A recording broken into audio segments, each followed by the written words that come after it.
Selamat datang di channel Pemuja Malam. Jangan lupa like, share, and subscribe ya. Terima kasih.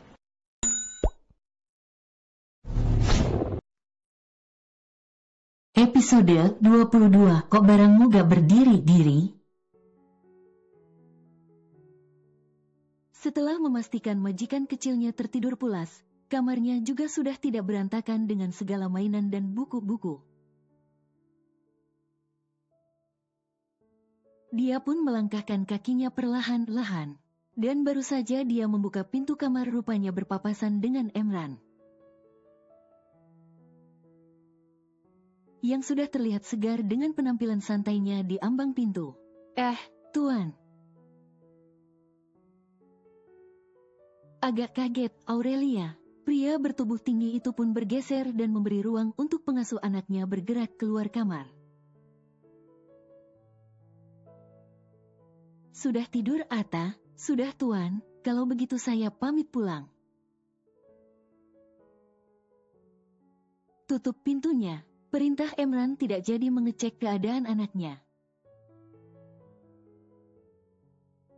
Dengan salah satu tangannya masuk ke dalam saku celana panjangnya, pria itu jalan duluan tanpa menunggu Aurelia yang menutup pintu kamar terlebih dahulu. Setelah itu Aurelia menyusul turun ke bawah, lalu ke kamar belakang untuk mengganti pakaiannya kembali dan menaruhnya di dalam laci untuk dia cuci esok harinya. Langkah kakinya mulai bergerak keluar mansion dari pintu belakang. Untung saja tadi siang dia sempat minta tolong pada Pak Yusuf meminjamkan uang bekal ongkos pulang naik ojek sampai rumahnya. Gara-gara dia tidak membawa dompet. Tanpa memandang ke kanan kiri dia bergegas menuju gerbang mansion yang lumayan jauh jaraknya. Dan tiba-tiba saja saat dia melewati mobil sedan terdengar suara klakson yang terdengar nyaring. Sontak saja Aurelia berjingkat saking kagetnya. Dia pun menoleh ke belakang, tapi tidak terlihat siapa yang ada di dalam mobil sedan tersebut. Aurelia memilih kembali memutar badannya dan berjalan kembali.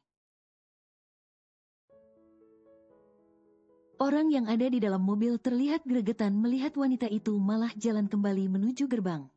Digaslah pedal gas mobilnya dan melajukan roda mobilnya melewati Aurelia. Langkah kaki Aurelia pun berhenti sejenak, lalu menoleh ke samping, terlihat kaca mobil turun secara otomatis. Masuk ke dalam, cepetan. Perintah Emran agak keras. Aurelia tercengang melihat siapa yang mengendarai mobil tersebut, dan tangannya agak meragu membuka pintu mobil tersebut. Kenapa jadi bengong? Cepetan masuk, saya antar kamu pulang. Lanjut, kata Emran. Sumpah demi apa Aurelia jadi tambah melongo dibuatnya melihat majikannya mau mengantarnya dia pulang. Maaf Tuan, tidak perlu diantar, saya bisa pulang sendiri.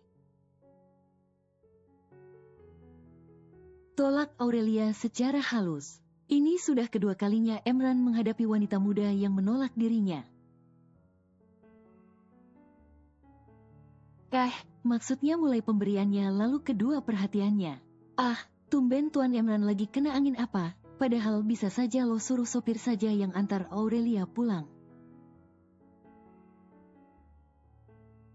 Tanpa Tuan Emran antar sendiri, tapi tenang saja, dijamin Aurelia tidak akan baper kok. Hanya saja tidak enak hati serta sungkan saja. Ini sudah terlalu malam, rawan di jalan, kecuali kamu mau menginap malam ini. Dan anggap saja ini fasilitas lembur kamu yang sudah menemani anak saya. Ayo cepetan, saya juga mau istirahat. Perintah Emran terdengar tidak ingin dibantah lagi dan tak ingin ditolak.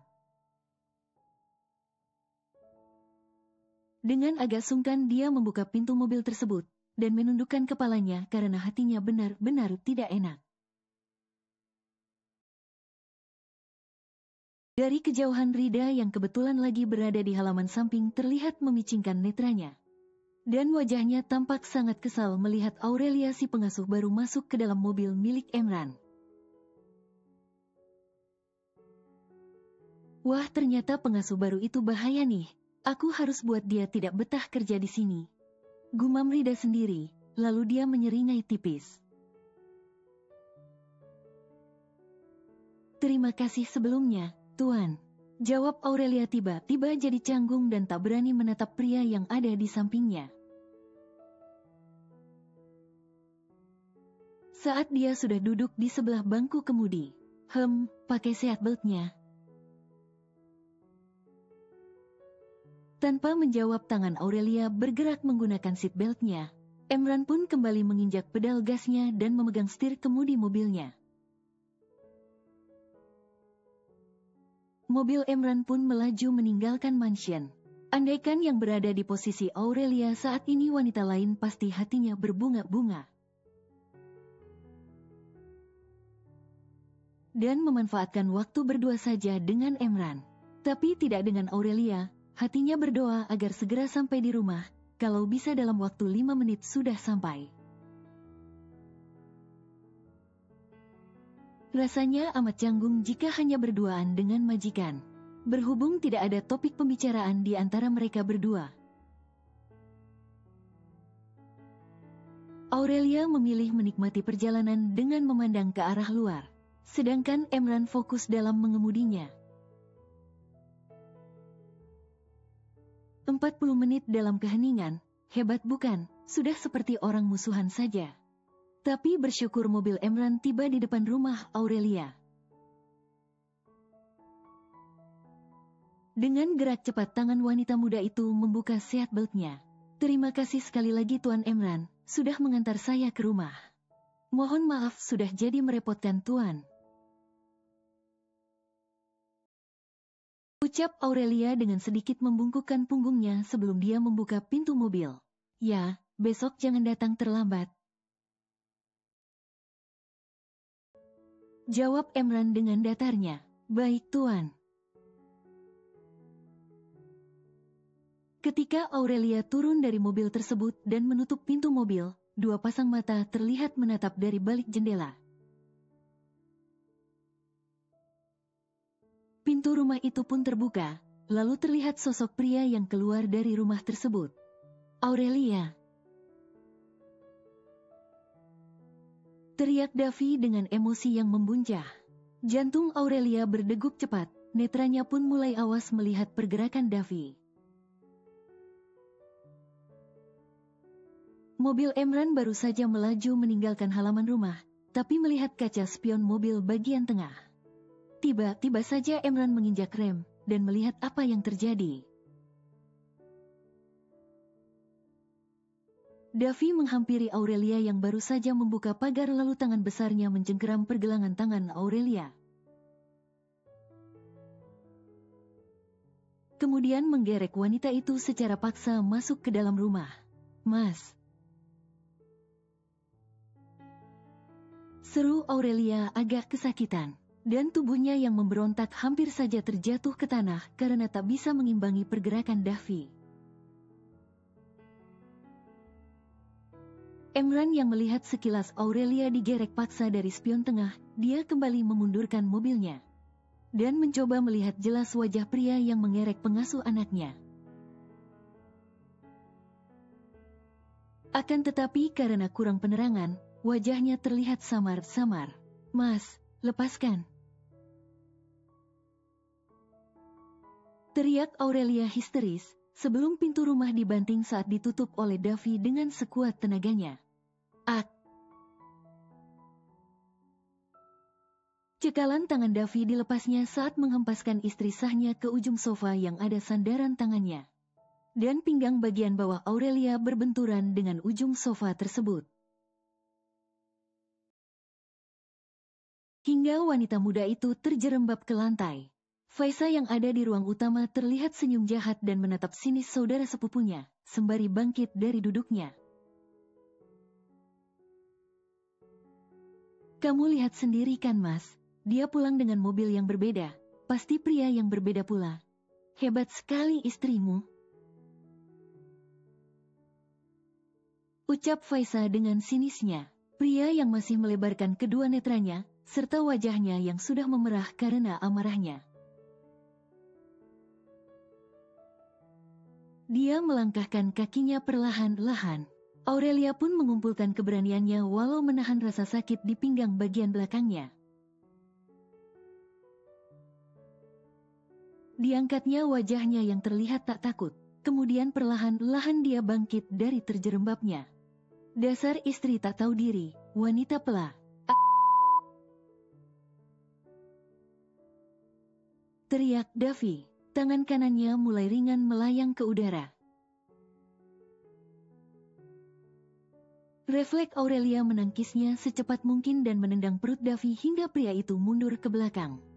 Jangan sesekali menyentuhku, Mas Davi, dasar suami bejat. Pekik Aurelia sekencang mungkin dengan rasa sesak di dadanya. Netra Emran semakin melebar melihat kejadian yang ada di dalam rumah itu dari celah tirai jendela yang sedikit terbuka. Tak sia-sia hatinya tadi mengiring untuk datang ke rumah itu. Ternyata, Davi, bukankah dia manajer marketing perusahaan aku? Batin Emran. Emran sudah ada niatan ingin membantu pengasuh anaknya, akan tetapi langkah kakinya tidak berkehendak lebih maju ke arah pintu. Justru bukan seperti itu caranya membantu Aurelia. Kini, netranya mengarah ke salah satu wanita yang berdiri mendekati Aurelia. Dia mengayunkan tangannya ke arah Aurelia. Tapi sayangnya tangan Aurelia meninju wajah Faisa dengan sekuat tenaganya. Au, pekik Faisa kesakitan saat pipinya menerima tinjuan dari Aurelia. Disangka aku diam saja dengan segala tuduhan kalian berdua. Dan kamu Mbak Faisa, mulutmu memang jahat sekali, tak punya akhlak.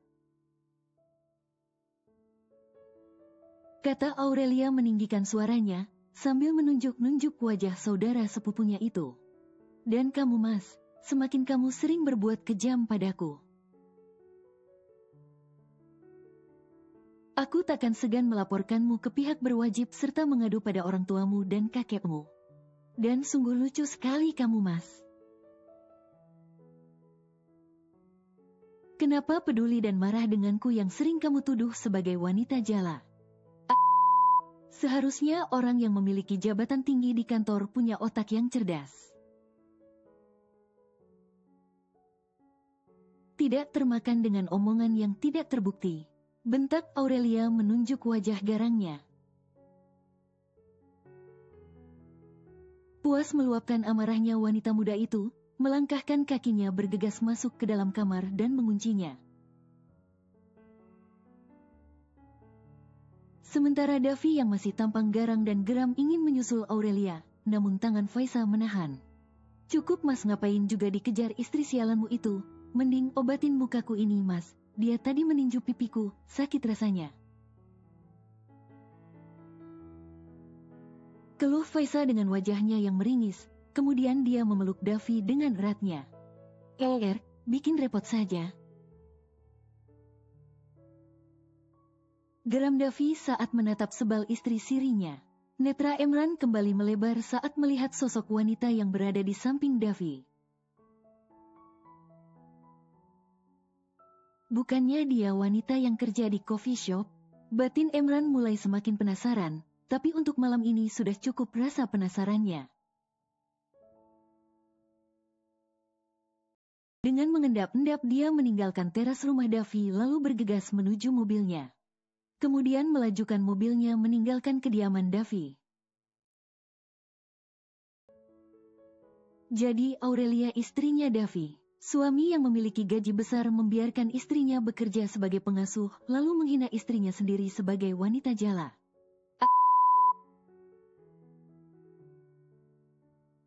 Jangan Aurelia juga mengalami KDRT, kasihan.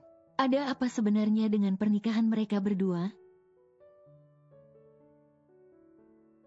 Gumam Emran sendiri, sepanjang perjalanan menuju mansionnya banyak hal yang nyangkut di dalam pikirannya. Sementara di dalam kamar Aurelia untuk saat ini lega bisa terhindar dari amukan Davi. Dan sejenak dia berpikir mungkin lebih baik dia tinggal di mansion. Tapi jika dia tinggal di mansion akan susah mengumpulkan bukti kekejaman suaminya. Untuk sementara aku harus kuat tinggal di rumah ini dulu. Sampai aku merekam kejahatan dan zinahnya mereka untuk dilaporkan ke kantor polisi. Bukankah aku sudah punya ponsel baru yang bisa merekamnya? Terbesit akan ponsel pemberian Emran yang bisa dia gunakan. Sebelum dia merebahkan dirinya, Aurelia menyingkap kaosnya dan melihat bagian pinggangnya yang semakin berdenyut akibat benturan. Luka memar bekas sabetan Davi tempo hari saja masih membekas, sekarang bertambah lagi sakitnya. Dia pun meringis melihatnya dari pantulan cermin meja rias, lalu dia mengambil salep untuk dioleskan ke bagian pinggangnya. Faisa mengajak paksa Davi untuk naik ke lantai 2 dan tidak membiarkan suami sirinya menyusul madunya. Walau katanya hanya ingin minta penjelasan lebih lanjut serta ingin memarahinya. Mau apapun bentuk alasan Davi, tetap saja itu ancaman bahaya buat Faisa. Karena menurut dia semakin intens bertemu dan hanya berduaan maka pasti suaminya akan tergoda dengan Aurelia. Apalagi kakeknya Davi sudah minta cicit pada Davi dan Aurelia. Secara tidak langsung dia sudah membantu Aurelia untuk tidak disiksa oleh suaminya. Tapi tetap saja pikiran Davi masih menyangkut istri sahnya. Terutama egonya yang ingin tahu siapa pria yang mengantar dia pulang. Sesampainya mereka berdua di kamar Davi, Faisa langsung pasang badan mendorong tubuh pria itu agar terhempas di atas ranjang, kemudian dia menaiki tubuh Davi. Dengan menunjukkan liukan bentuk tubuhnya dia melahap bibir suami sirinya. Sebenarnya Davi agak jijik melihat wajah istri sirinya. Tapi karena liukan tubuh serta keganasan bibir Faisa yang masih melumat bibirnya, dia jadi terbuai. Apalagi bagian intimnya digesek-gesek oleh bagian intim Faisa. Aku akan memuaskan Mas malam ini, ucap Faisa setelah melepaskan pagutannya, lalu dia menatap penuh damba suami sirinya. Davi hanya bergumam pasrah, dan membiarkan istri sirinya memuaskan dirinya. Lagi pula otaknya kini butuh healing sejenak dengan cara kepuasan di atas ranjang. Melihat Davi tak berdaya dan menurut, dia merayap bagaikan cicak turun ke bawah. Tangannya pun bergerilya membuka tali gesper dan resleting celana panjang Davi. Setelah berhasil tangannya dengan lincah mengeluarkan perabotan Davi, dirabanya, dielusnya, dikulumnya perabotan suaminya yang masih layu. Ada sekitar 5 menit dia mencoba membangunkan perabotan yang selalu memberikan kenikmatan pada tubuhnya. Davi mulai agak heran kenapa perabotannya gak bangun-bangun dan tak ada rasa geli atau sensasi apapun. Biasanya kalau sudah dirangsa oleh Faisa semakin lama akan bangun dan berdiri kokoh. Faisa mendongakkan wajahnya dan menatap Davi. Mas Davi, kok barangmu gak berdiri-diri? Wajah pria itu mulai panik. Lalu bangun dari pembaringannya dan menyingkirkan Faisa yang masih berada di atas pinggangnya. Tangannya mulai mengurut perabotannya dengan gerakan naik turun, dan tetap tidak ada respon. Netra Faisa juga masih melihat perabotan suaminya dengan wajah cemasnya. Jangan barang Mas Davi mulai impoten. Seru Faisa. Davi menegakkan kepalanya dan menatap tajam Faiza. Jangan asal bicara ya kamu, keluar dari kamarku juga. Teriak Davi emosi, tidak tanggung-tanggung marahnya hingga wajahnya memerah. Pria mana yang tidak sakit hati kalau dibilang perabotannya impoten? Tapi Mas, keluar sekarang juga. Bersambung.